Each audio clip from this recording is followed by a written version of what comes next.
Well, I mean, there is now guidance, isn't there, that's come out from Ofsted and the government that actually relationship and sex education needs to be a compulsory part of the sort of school curriculum. So I think that there is an ambition to deal with it, and I've seen it put into good practice where there is that kind of opening of conversations. But my worry is that it's just a kind of right, you come into my lesson, I deliver a half-an-hour PowerPoint to you, and then you leave. My worry is that just a loose kind of curriculum is ticking a box. Yeah. Whereas actually, if schools are genuine about raising the awareness and making students better prepared for their kind of sexual activity and their kind of sexual thoughts, and those students who might be questioning their identity and all of those kinds of things, I think a lot more needs to be done than just delivering an hour's PowerPoint a week and calling it PSHE or calling it sex ed.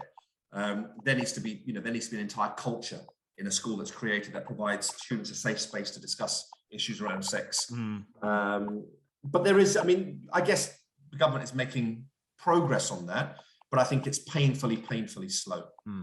Yeah, and there are, like with anything, sorry, Jeremy. No problem. Like with anything, there are loopholes. There are loopholes to go around it. So there will be many schools in the country, faith schools. There will be, some, not all, of course, many schools in the country that will find loopholes to get around talking about sex ed because it's against their faith, or LGBTQ plus issues are against their faith. And we live in the UK, and whilst I'm completely respectful of every faith and every group that exists, and completely respectful of the values that they hold dear to them, I also think we need to find a way to balance those faith views versus the obvious thing that's happening, where even kids that are of a religion today are doing things they perhaps shouldn't be doing, and they need that education. They deserve it, in fact. Yes. Yeah, they deserve that education. What a great word to use. They deserve that education. I am aware of the RSE curriculum that's been written. I've read it a few times, and I'm aware that it's compulsory to be taught in secondary schools.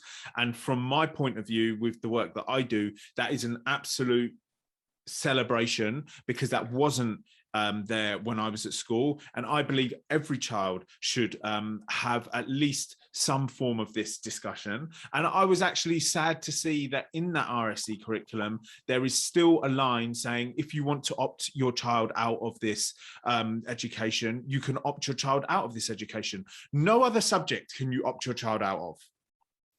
You can't opt your child out of maths, because, we consider that as absolutely essential for the child's growth.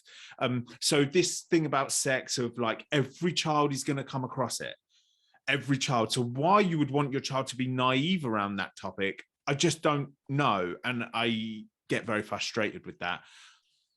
Yeah, I guess that's the sort of, the opt-in, opt-out is the kind of liberal society that we live in. We have choices, don't we? Yes, I suppose. And parents have choices. I don't know how comfortable I am around that. I think that's, I think every child should have access to this. And I don't think it should be for a parent to decide necessarily whether a 15-year-old should have access to sex ed material, because going back to our original conversation, there's a huge generational gap. Yeah, I like this. Just because you as a parent never spoke about sex with your parents, it doesn't mean kids aren't speaking about it now. And actually, even if you were a good, sorry, I shouldn't use the word good because that's unfair, but from a religious point of view, you were a good person, and you only had sex with your partner, and you married that partner, and you followed your religious principles.